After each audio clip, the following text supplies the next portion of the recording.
Check.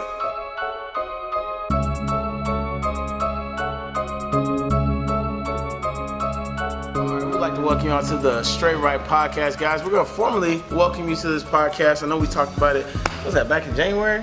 Yep. We talked about doing it every month. Of course, it's March, and we haven't done a second episode. But hey, here's the second episode. So here we are. I got Calvin Hot Sauce Henderson with me. You know me, Bernard Big Smoove Oliver.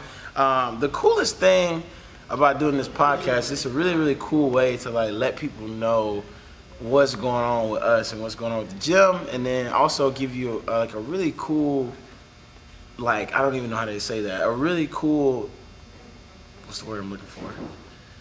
Perspective? Yeah, a perspective on boxing. You got an amateur boxer, you got a professional boxer, and you got our coach, Kevin Lightburn, who you'll see in just a second, who is probably the greatest boxing mind I've ever seen in my life before.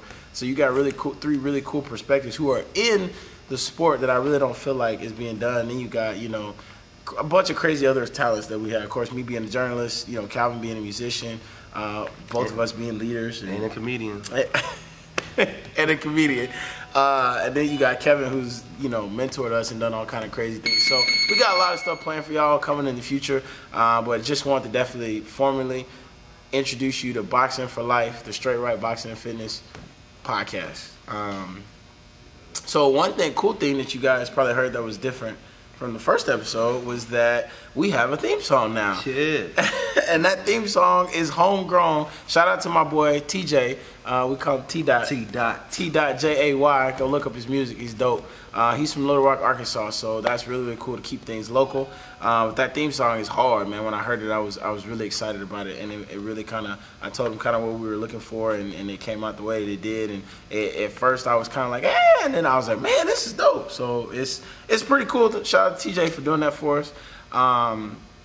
And yeah, I mean, basically our goal is to bring you the best news about Straightright and, you know, the boxing world. You know, a lot of people are a little uneducated on boxing. I know you hear it all the time in class. Man. A lot of people, they see on the outside in, don't understand when they get to the gym that so much thought process goes into what we do day to day. Going to the footwork, the defense, the hand coordination, and just it's so much. It's like a high-speed chess match. People don't understand it until they get here into the gym. We start teaching them how to do it. Yeah, I know a lot of people think they come in the gym and they're like, you know, they're a little intimidated to come in the gym. Don't be intimidated. We're a big old huge family at this gym. But it's really funny because people always say, I don't want to spar or do anything like that. And you come back 3 months later and they're in their headgear, cups, everything. I mean, not just men, it's women too. Women, kids, like, they come in here just look, I don't want no contact. And they come and do the class, they get good. Then they want to put their skills to the test. And we got all that for you guys. And because we do such a good job teaching the sweet science in the sport of boxing, you have to get in, you want to get in, you want to do those things. And that's not to say you have to, but you just feel like you want to get in and test those skills and make sure that maybe what I'm learning is the right thing, whether it is or whether it isn't. And of course it is, because we're amazing coaches. Yeah, but like you said, women are our biggest people that come to the gym. That's our biggest kind of pool. The population of the gym is women first, and I know people look at that and like, what? Like, women come by, like, man, like, it's crazy how many women we have over guys and over kids and things like that. But man's right. Yeah, but it's a great way to learn self-defense. It is a martial art. Boxing is a martial art. It's probably the oldest U.S. combat sport besides wrestling. You know, you got those two. Yeah, I agree. One of the oldest sport, I think, in the history of sports, like, go back to the Greco-Roman days. I mean, where boxing and wrestling, man, just hand-to-hand combat. Pretty cool. I guess you probably go back to humanity. I mean, that's the only way you can defend yourself, like caveman. Throw the punch. I mean, before the club, you had to use these right here. So, that's a really cool thing about it. I know we have so many things, and I'm not gonna spend a bunch of time, you know, talking about our programs and kind of advertising. But I mean, that's what the podcast is for, is to tell you what we have at Straightright Boxing and Fitness. We have so many things going on. Of course, we got 3 different classes: group boxing, Total Body Fitness, and the Boxing Academy. We're about to add a new class that's called, what was that class called again? Not the Head Start class. It's First Punch. First Punch. First Punch, that's what it is. Yeah, so First Punch is going to be for children that are 8 years old to 12 years old. So that's a new class that we're bringing back from the old days and the Little Rock days and bringing to Springdale, Siloam, and Little Rock. We also have a Parkinson's class that is Monday at 12 p.m. and Wednesday at 12 p.m. And that class is focused on getting people with Parkinson's disease back into their normal lives. And it's really had some crazy effects. Man, it's crazy, dude. They come in, they love it, man. They come in, and believe it or not, those guys are older. They all work the same, man. They work hard. They smiling. They learning the punches. Real boxing technique is not watered down. It's not any kind of different class because they're older and have Parkinson's. It's actually real boxing techniques, man, and they love it. Yeah, and of course there is a learning curve in every class, but I always make fun of the Boxing Academy, my kids that are in the Boxing Academy, because I'm like, hey, I got people that are 86 and have Parkinson's disease that are fighting harder than you are right now. So I would advise you to kind of pick it up and work a little bit harder, because they'll come here and outwork you. And I love that class, man. It's really cool to see the progression of those people that were in that class, because, you know, they kind of come in not knowing what to expect, you know, kind of rain cloud hanging over their head, and every day that they come in now, it's like a ray of sunshine that comes in. Very excited. I know they make our day amazing. I mean, they come in, they laugh, they're so dedicated, and they're literally fighting for their life, you know. So it's really cool to experience that and go through that for the Parkinson's class that we have. And we partner with Encompass in Fayetteville with that. They used to be Health South, now they're called Encompass. That is a offshoot of Washington Regional. So shout out to Encompass. Keeping things super duper local here. So we love to be in the community. There's so many things we're doing. We've got an event coming up in 2 weeks with the Leukemia and Lymphoma Society that's going to be right here at the gym, so keep an eye out for more on that. Shout out to Amy over at Leukemia and Lymphoma Society.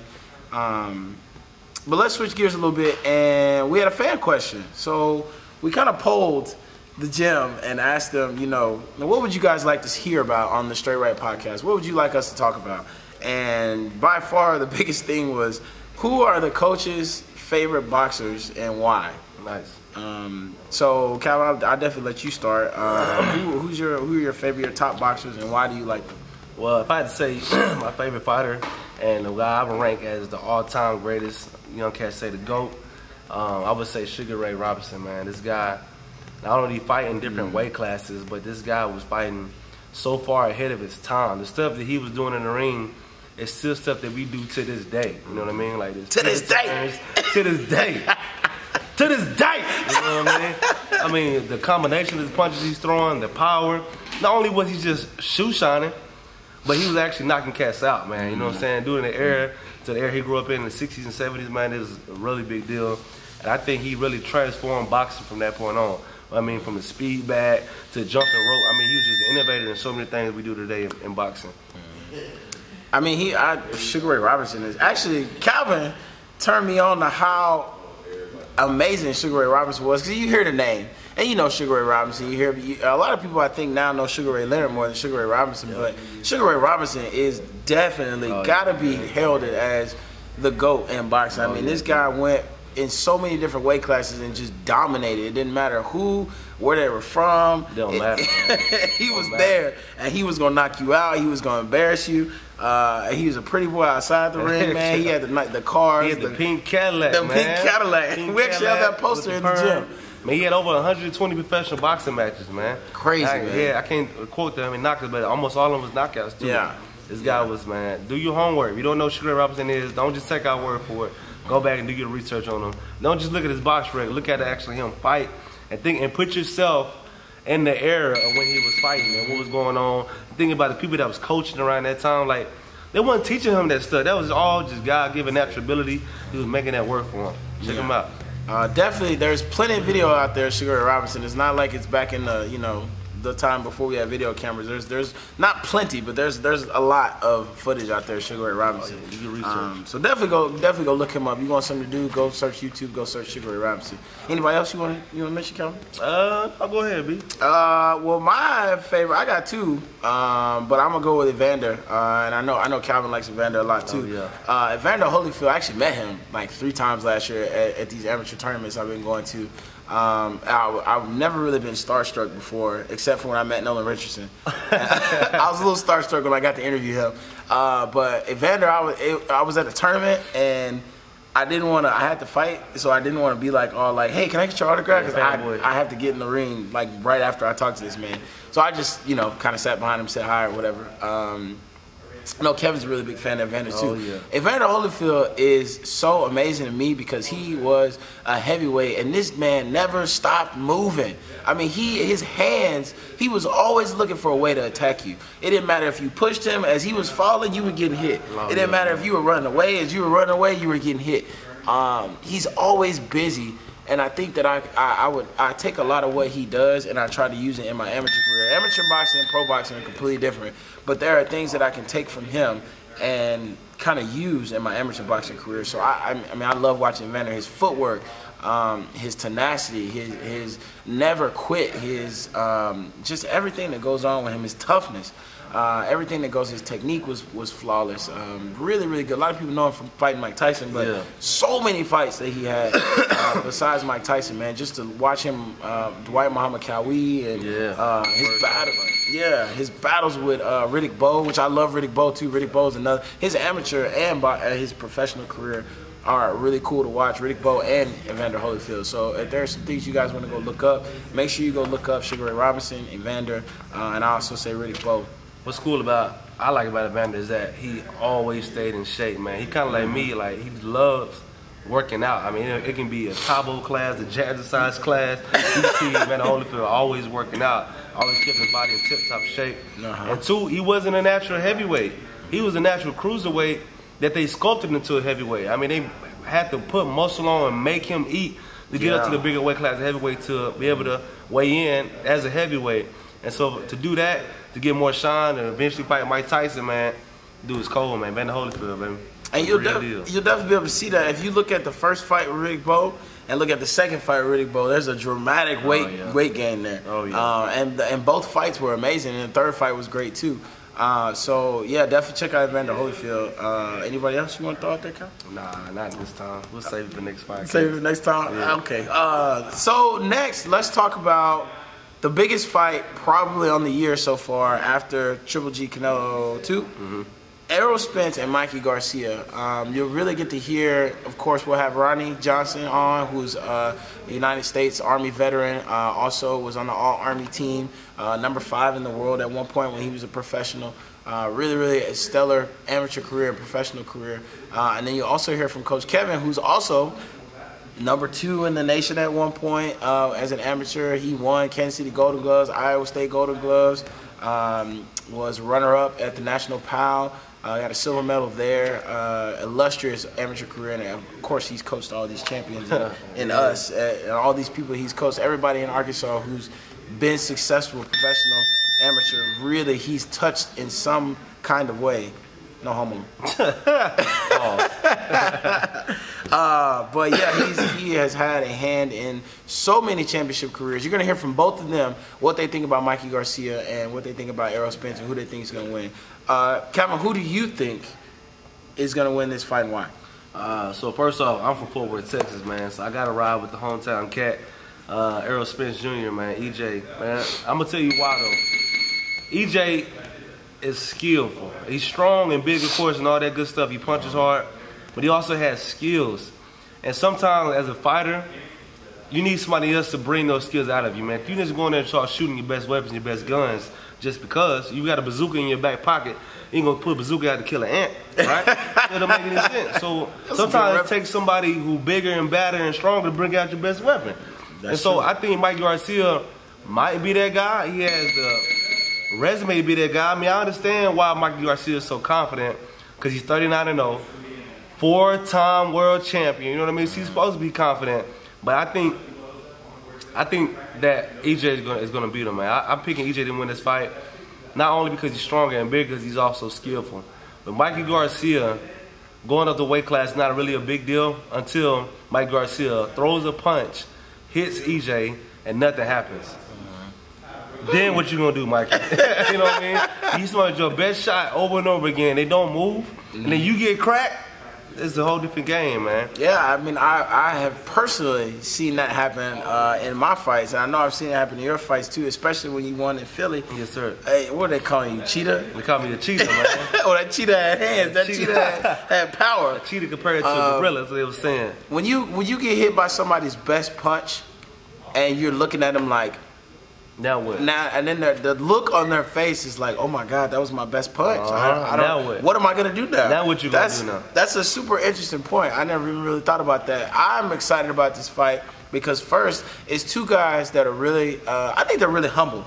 Yep. Both of them are really humble. Their character is really, really cool. I'm not real big on, being a fan of boxing because I'm actually a boxer. A lot of fans out there have a much different skewed view of things in boxing, but I do like that their character is cool. This is one of the only times you'll see me kind of care about character, in that I like both of the guys that are fighting, and they're both super talented. They're both amazing boxers, and they both put on a crazy show. I mean, this show. I mean, this could be fight of the year, and we're in March, and there's so many other fights coming. We got Danny Jacobs and Canelo coming up too. But this could be fight of the year, and I'm so excited about it. I am gonna pick Errol. I'm gonna go with the hometown boy. I'm from Dallas-Fort Worth. I gotta go with my Texas man. Also, I think Mikey has a heck of a chance. I think that Mikey is very sound, and I think his technique is great, and I think that he has a lot of tenacity as well. But like Calvin said, when you throw your best punch and the other guy is standing there looking at you and he's about to throw his best punch, you get hit by his best punch,